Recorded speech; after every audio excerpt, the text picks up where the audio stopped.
Dear Senators, throughout the past year, people have asked for my thoughts about my cousin Robert F. Kennedy Jr. and his presidential campaign. I did not comment, not only because I was serving in a government position as United States Ambassador to Australia, but because I have never wanted to speak publicly about my family members and their challenges. We are a close generation of 28 cousins who have been through a lot together. We know how hard it's been, and we are always there for each other.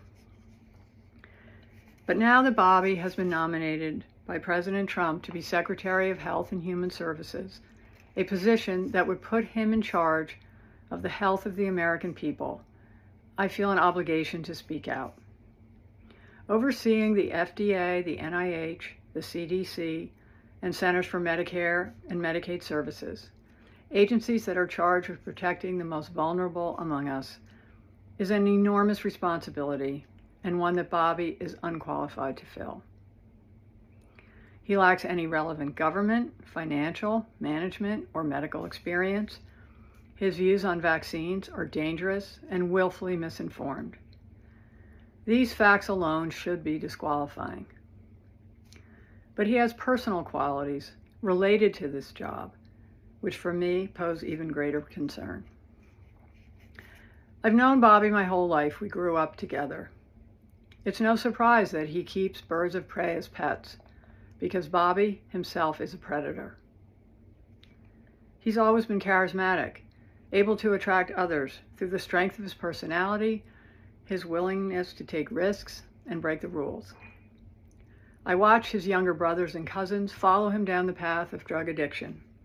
His basement, his garage, his dorm room were always the center of the action, where drugs were available, and he enjoyed showing off how he put baby chickens and mice in a blender to feed to his hawks. It was often a perverse scene of despair and violence. That was a long time ago, and people can change. Through his own strength and the many second chances he was given by people who felt sorry for the boy who lost his father, Bobby was able to pull himself out of illness and disease. I admire the discipline that took and the continuing commitment it requires. But siblings and cousins who Bobby encouraged down the path of substance abuse suffered addiction, illness, and death, while Bobby has gone on to misrepresent, lie, and cheat his way through life. Today, while he may encourage a younger generation to attend AA meetings, Bobby is addicted to attention and power. Bobby preys on the desperation of parents of sick children, vaccinating his own kids while building a following hypocritically discouraging other parents from vaccinating theirs. Even before he fills this job, his constant denigration of our healthcare system and the conspiratorial half-truths he's told about vaccines, including in connection with Samoa's deadly 2019 outbreak of measles, have cost lives. And now we know that Bobby's crusade against vaccination has benefited him in other ways too. His ethics report makes clear that he will keep his financial stake in a lawsuit against an HPV vaccine. In other words, Bobby is willing to profit and enrich himself by denying access to a vaccine that can prevent almost all forms of cervical cancer and has already been safely administered to millions of boys and girls. During my time in Australia, I worked on the Quad Cancer Initiative, and I learned that cervical cancer is among the top 3 forms of cancer among women in a majority of countries. Tragically, every year, more than 200,000 children lose their mothers.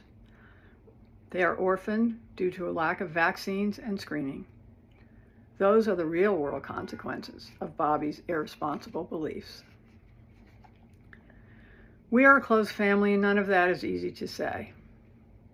It also wasn't easy to remain silent last year when Bobby expropriated my father's image and distorted President Kennedy's legacy to advance his own failed presidential campaign, and then groveled to Donald Trump for a job. Bobby continues to grandstand off my father's assassination and that of his own father.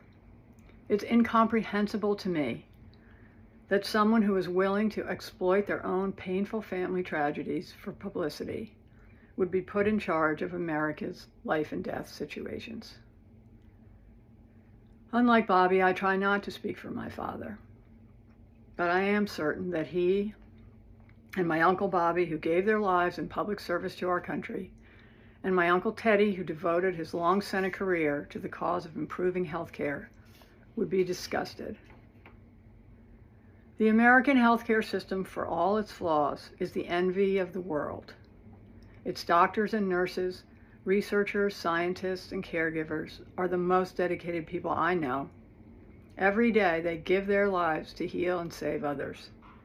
They deserve a knowledgeable leader who is committed to evidence and excellence.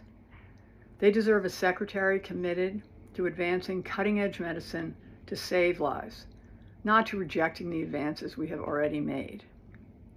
They deserve a stable, moral, and ethical person at the helm of this crucial agency.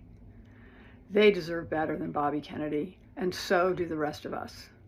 I urge the Senate to reject his nomination. Sincerely, Carolyn Kennedy.